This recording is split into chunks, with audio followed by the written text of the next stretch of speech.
औज़ुबिल्लाहि मिनश्शैतानिर्रजीम बिस्मिल्लाहिर्रहमानिर्रहीम अस्सलाम वालेकुम। तो आज हमने अपना लेक्चर नंबर 33 करना है सॉफ्टवेयर इंजीनियरिंग का। जो हम कोडिंग में मिस्टेक्स करते हैं, आज हमने उनको देखना है, उनके गाइडलाइंस के अबाउट पढ़ना है। तो कहना आपसे था ये कि अगर आपको वीडियोस अच्छी लगती हैं, समझ आती है लेक्चर की, क्योंकि शॉर्ट लेक्चर्स होते हैं, इतना ही समझाना होता है जितने आपके थोड़े बहुत कंसेप्ट जो हैं वो क्लियर हो जाएँ। ज़्यादा डीप तो फिर नहीं जाया जाता है। आप कहते हैं कि 10 से 15 मिनट की वीडियो हो, और कुछ तो कहते हैं 8 से 9 मिनट की वीडियो, जब 5 मिनट की भी हो जाए तो कमाल हो जाएगा। ऐसे तो नहीं होता, अब कंसेप्ट्स को समझना भी होता है, वरना तो फिर लेक्चर बनाना ही फजूल है जब तक आपको एक एक चीज़ समझाई ना जाए। तो काइंडली अगर आपको लेक्चर की समझ आती है तो सब्सक्राइब कर दिया करें, चैनल लाइक भी कर दिया करें, मेरी वीडियोज़ को शेयर भी कर दिया करें अपने फ्रेंड्स के साथ। कमेंट में ज़रूर बताया करें आपको किसी चीज़ की समझ आ रही है, किसी चीज़ की समझ नहीं आ रही। अगर किसी चीज़ की समझ नहीं आती तो कमेंट में बताएं, मैं ज़रूर एक्सप्लेन करूँगी उसको आपके लिए। तो चलते हैं कि जो हम कॉमन मिस्टेक्स करते हैं कोडिंग में वो क्या है। कि सबसे पहले जो कॉमन मिस्टेक हमारे पास आती है ना, वो इंक्रीमेंट और डिक्रीमेंट ऑपरेटर की आती है। अब इंक्रीमेंट और डिक्रीमेंट ऑपरेटर के लिए हम जो है ज़्यादातर इसका इस्तेमाल करते हैं, आई प्लस प्लस ऑपरेटर का इस्तेमाल करते हैं। ये बहुत डेंजरस है हमारे लिए।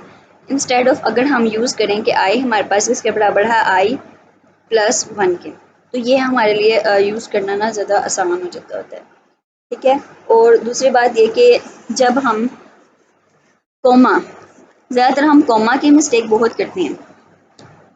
कोमा की मिस्टेक हमारे पास यहाँ पर क्या होती है कि एक ही लाइन में जब हम एक कोमा को और इक्वल के निशान को और सेमी कोलन को इस्तेमाल करते हैं, तो इसकी एग्जांपल में यहाँ पर नीचे दी भी गई है कि I comma J equals to 0 और आगे सेमी कोलन।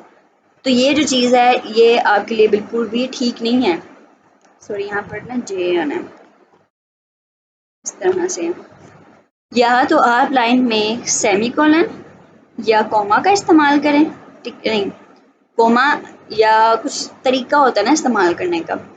कि फॉर एग्जांपल यहाँ पर एग्जांपल दी गई है कि जैसे कि आप कह दें कि I equals to 1 comma J equals to 2 3 कह दें, देन सेमी कोलन। तो ये फिर कुछ देखने के काबिल है कि मैं यहाँ पर समझ आ रहा है कि आई जो है वो 1 के बराबर है और जे जो है वो 3 के बराबर है। फॉर एग्जांपल अगर आपने इनको 0 के बराबर रखना भी है तो आप इसको इस तरह से भी लिख सकते हैं, ये आपके लिए प्रॉब्लम नहीं करेगा। लेकिन हम पीछे पढ़ के आए हैं 0 जो है हमारे पास एक अब्यूज़ नंबर है, जिसको हमने बहुत ही ज़्यादा एहतियातन इस्तेमाल करना होता है। ठीक है।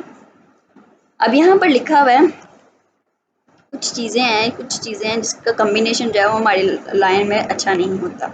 इन तमाम चीज़ों का इंक्रीमेंट डिक्रीमेंट ऑपरेटर तो काफ़ी ज़्यादा प्रॉब्लम कर लेते होते हैं, तो हमने उनको ज़रा इस तरह में लिखना है जैसे मैंने ऊपर आपको यहाँ पर बताया इधर। ठीक है। गाइडलाइंस आ गया, हमारे पास आ जाती हैं कि हमारे पास कौन सी गाइडलाइंस हैं। अच्छा ना, वो ऊपर एक रह गया था, ये पॉइंट नंबर 2 रह गया था कि हमारे पास एक यहाँ पर एक और एम्बिगिटी आ रही है, प्रॉब्लम आ रही है। जो हम मिस्टेक कर रहे हैं यहाँ पर वो क्या है कि हमने एरे को दोनों इस तरह से लिखा है कि जो हमारे पास एरे आइट्रेशन आ रही है आई की, और फिर उसको हमने बराबर कर दिया ए जो आइट्रेशन आ रही है एक्स की। अगर हमने इस तरह करना भी है तो इसका हल क्या होगा, हम इसको किस तरह से लिख सकते हैं। आई इंक्रीमेंट ऑपरेटर आ जाएगा यहाँ पर, ठीक है, उसको पहले हम एक्स के बराबर करेंगे, देन नेक्स्ट लाइन में फिर हम जो है इसको यहाँ पे इस तरह से करके लिख देंगे एक्स के इक्वल। ठीक है। यहाँ पे हाँ आइट्रेशन का निशान भी आएगा, आइट्रेशन भी आ जाएगी यहाँ पे।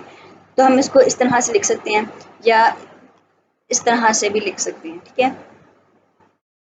ये जो पॉइंट नंबर 2 पर हमारे पास लिखी गई है, ये हमारे पास ये जो है ये हमारी कॉमन मिस्टेक है, और ये जो है ये इसका सॉल्यूशन है। ओके।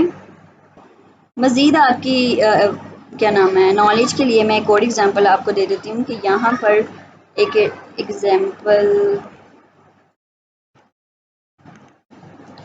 क्या होगी भला, देखें। फॉर एग्जांपल हम नोट का ऑपरेशन भी यूज़ करते हैं, नोट का ऑपरेटर यूज़ करते हैं ना। तो सबसे पहले अगर हमने लिखना है ना नोट का ऑपरेटर, तो वो कुछ इस तरह से आएगा कि ए ब्रैकेट, फिर यहाँ पर ये नोट का ऑपरेटर, ये हमारे पास एक्सक्लेमेशन मार्क जो है वो नोट का ऑपरेटर होता है, इस तरह होता है ना। फिर हम यहाँ पर किस तरह से लिखते हैं सॉरी इफ एक्सक्लेमेशन का निशान किससे पहले आएगा, हम यहाँ पर कोई वेरिएबल लिखेंगे उसके बाद आएगा। ओके, और फिर हम इसको कह देंगे कि ये बराबर होगा। अगर तो ये बराबर नहीं होगा तो 0 के बराबर आ जाएगा। ठीक है, इस तरह से हम लिखते होते हैं। और ये आगे हम इसको क्लोज नहीं करते, इसके आगे हमारे पास सेमीकोलन नहीं आता है। गाइडलाइंस हमने पढ़नी है, जो पर मिस्टेक्स हुई हैं हम किस तरह से उनको ख़त्म कर सकते हैं, या उनके साइड इफ़ेक्ट्स क्या हो सकते हैं हमारे अगर हम इन गाइडलाइंस पर फॉलो ना करें। Never use comma except for declaration. If you are initialising a variable at the time of declaration, अगर आपने स्टार्टिंग में ही अपने वेरिएबल को डिक्लेयर कर दिया तो उसको दोबारा से अपने प्रोग्राम में दोबारा से डिक्लेयर ना करें। ज़्यादा एक लाइन में मल्टीपल असाइनमेंट्स को नहीं इस्तेमाल करना चाहिए। असाइनमेंट मतलब मल्टीपल असाइनमेंट ऑपरेटर, मतलब कि इक्वल्स टू का ऑपरेटर ज़्यादा बार इस्तेमाल नहीं करना चाहिए। जब भी आपने इंक्रीमेंट या डिक्रीमेंट का ऑपरेटर यूज़ करना है तो उसको आपने एहतियातन इस्तेमाल करना है। जब आप when you use functions with side effects, functions that change the values of the parameter, functions जो है वो हमारे पास वैल्यूज़ को भी चेंज कर देते होते हैं। कुछ पैरामीटर्स चेंज वैल्यू करने के लिए होते हैं और कुछ पैरामीटर्स जो होते हैं वो रिटर्न वैल्यू करने के लिए होते हैं। ठीक है, तो हमने इस तरह के फंक्शंस का इस्तेमाल करना है जो हमें चाहिए। ठीक है, to avoid functions that change the value of some parameters and return some value at the same times. उसके बाद हमारे पास परफॉर्मेंस आ जाती है। अब इस परफॉर्मेंस में क्या है कि हम अपना प्रोग्राम किस तरीके से अच्छा लिख सकते हैं।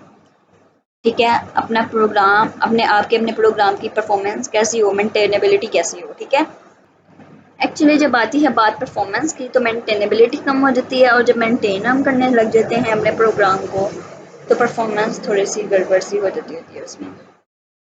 ठीक है, जब हम यही बात है कि जब हम अपने प्रोग्राम को ठीक करना चाह रहे होते हैं उसकी परफॉर्मेंस को, तो उसकी मेंटेनेबिलिटी कम हो जाती होती है। यही यहाँ पर लिखा हुआ है।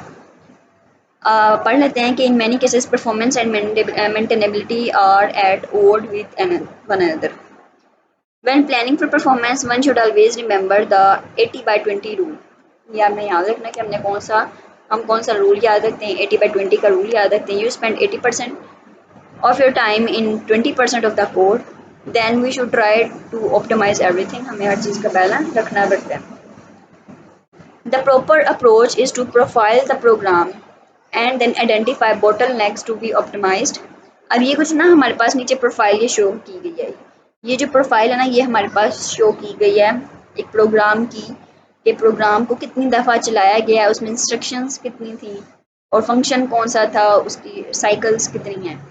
कुछ ना यहाँ पर इनकम्प्लीट प्रोग्राम है। पीपीटी स्लाइड्स में ये कम्प्लीट है, मैं उसको खोल के दिखाती हूँ जी। तो ये देखें, ये आपके पास सामने प्रोफाइलर है, जो कि मैंने आपको कहा था वहाँ पर थोड़ा सा इनकम्प्लीट है, तो मैं आपको पीपीटी स्लाइड से ही निकाल के दिखा देती हूँ। तो ये प्रोफाइलर है। अब इसमें यहाँ पर क्या कहा गया है कि एक प्रोग्राम है। ठीक है, एक प्रोग्राम को कितनी दफ़ा चलाया गया है, कितनी उसमें इंस्ट्रक्शंस थी, तो ये तमाम चीज़ें जो हैं यहाँ पर बताई गई हैं। ठीक है, अब मैं इस पर पेन नहीं यूज़ कर सकती हूँ। तो ये देखें कि एक प्रोग्राम कितने सेकंड्स में रन हुआ है और कितने उसके साइकिल्स थे। ठीक है, कितनी दफ़ा वो चला है, कितनी इंस्ट्रक्शंस थी, उस प्रोग्राम को कितनी दफ़ा कॉल किया गया और उनके फंक्शंस के नेम यहाँ पर बताए गए हैं। अब देखा जाए तो यहाँ पर साइकिल्स या सेकंड्स भी ज़्यादा ही हैं। अब कुछ प्रोग्राम्स होते हैं उनकी हम इंस्ट्रक्शंस को चेंज कर देते हैं। ठीक है, रीन्यू कर देते हैं, उनको रीराइट कर देते हैं ताकि उनका जो टाइम है, जितने टाइम में वो चल रहे हैं उसको इम्प्रूव किया जाए। ठीक है, इसमें टोटल 99% जो है तकरीबन टाइम लिया जा रहा है इसको रन करने का। देखते हैं हैंडआउट्स में, देखें यहाँ पर लिखा गया कि 99% जो है वो फास्ट है, लेकिन जो यहाँ पर है इसमें तकरीबन 99% टाइम कंज्यूम किया जा रहा है, यहाँ पर लिखा हुआ है। तो आपने इस एल्गोरिथम को याद कर लेना और यहाँ पर याद कर लेना जो यहाँ पर इन्होंने लिखा हुआ है। ठीक है, अब ये प्रोफाइलिंग जो है वो बता रही है कि जो strch जो हमारे पास है फंक्शन, और जो str and cmp है, and both of these were called from मतलब str में से निकाले जा रहे हैं। ठीक है, उसमें से इनको कॉल किया जा रहा है। अब जब हमारे पास एक स्मॉल सेट का फंक्शंस होता है तो हमारे पास इसके दो अल्टरनेटिव्स होते हैं, या हम उसके एल्गोरिथम को बेटर कर लें या हम उसके पूरे के पूरे सेट को दोबारा से लिख लें।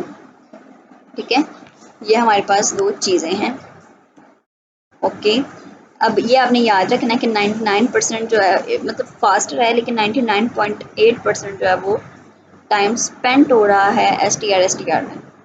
अब वो कह रहे हैं कि जब हमने एल्गोरिथम दोबारा रीराइट किया और रिकंस्ट्रक्ट किया, ठीक है, बाय एलिमिनेटिंग, जब हमने एस टी आर को निकाल दिया और S T R C H को निकाल दिया और एस टी एन को निकाल दिया और यूज़ किया है हमने M E M C M P, इसको यूज़ किया है, तो ये नाउ जो अब ये है ना वो कम्प्लेक्स हो गया था देन एस टी आर से, लेकिन एफिशिएंसी हमें मिल गई है। क्या किया हमने, हमने परफॉर्मेंस को अच्छा करने के लिए मेंटेनेबिलिटी को कम कर दिया है। मेंटेनेबिलिटी को बढ़ाने के लिए परफॉर्मेंस को हमें लो करना पड़ रहा था। ठीक है, अब हम इसकी ज़रा पीपीटी स्लाइड देखते हैं। देखें तो यहाँ पर हमारे पास साइकिल्स और हैं M E M C M P की कॉल्स इंस्ट्रक्शन, लेकिन देखें टाइम बहुत ही कम है उसको रन करने के लिए। क्या किया हमने, कोड को रीराइट किया, ठीक है, और एवरेज को अच्छा करने के लिए। ठीक है, तो यहाँ पर यही कहा जा रहा है कि जो S T R L E N है, लेंथ जो स्ट्रिंग लेंथ है, उसमें हमारे पास 2 मिलियन से ज़्यादा कॉल किया गया है, 26 से 652 तक। अब यहाँ पर एक और चीज़ बताई गई है कि बहुत सी एग्जीक्यूशन जो हैं वो बताई गई हैं, लेकिन अब यहाँ पर देखा जाए तो वो मैं आपको इस लिहाज से यहाँ पर बताने लगी हूँ कि कभी कभी पेपर में दिया जाता है और पूछा जाता है कि बताएं इसमें मिस्टेक क्या है। तो ये आपके पास छोटा सा हिस्सा है एक प्रोग्राम का, आपने इसमें से बताना है कि मिस्टेक क्या है। तो जी इसमें मिस्टेक सिर्फ और सिर्फ एक मैक्स फील्ड की है। जब हमने मैक्स फील्ड को चेंज कर दिया उसके स्मॉलर लेटर में, देखो लेटर्स का भी कितना फ़र्क पड़ता है। हमने जब ऊपर तरीके पढ़े थे लिखने वाले कि आपने अगर लिखना है तो कैपिटल लेटर्स में लिखना है। अब तो यहाँ पर एक वेरिएबल डिक्लेयर हो गया ना, मैक्स फील्ड एक वेरिएबल डिक्लेयर हो गया। हमने मैक्स फिर आगे एक क्या नाम है स्लैश लगा के आगे फील्ड लगा दिया, लेकिन ये तो एज अ बतौर शायद हम फंक्शन इसको इस्तेमाल कर रहे हों इस पार्ट में। तो इस चीज़ से भी हमें बहुत फ़र्क पड़ जाता होता है कि हम किस तरह से अपने प्रोग्राम की जो टेकिंग टाइम है उसको हम किस तरह से बेहतर बना सकते हैं। ठीक है, तो यही हमारे पास लेक्चर नंबर 33 था, जिसमें हमने गाइडलाइंस अच्छी तरह से पढ़नी है। परफॉर्मेंस एक बार पढ़ लें, गाइडलाइंस और ये जो मिस्टेक्स हैं आपके, आपने इनको अच्छी तरह से पढ़ लेना है। जी लेक्चर नंबर 33 ख़त्म हो गया है। इंशाल्लाह लेक्चर नंबर 34 में मिलते हैं। दुआ में याद रखिएगा। अल्लाह हाफिज़।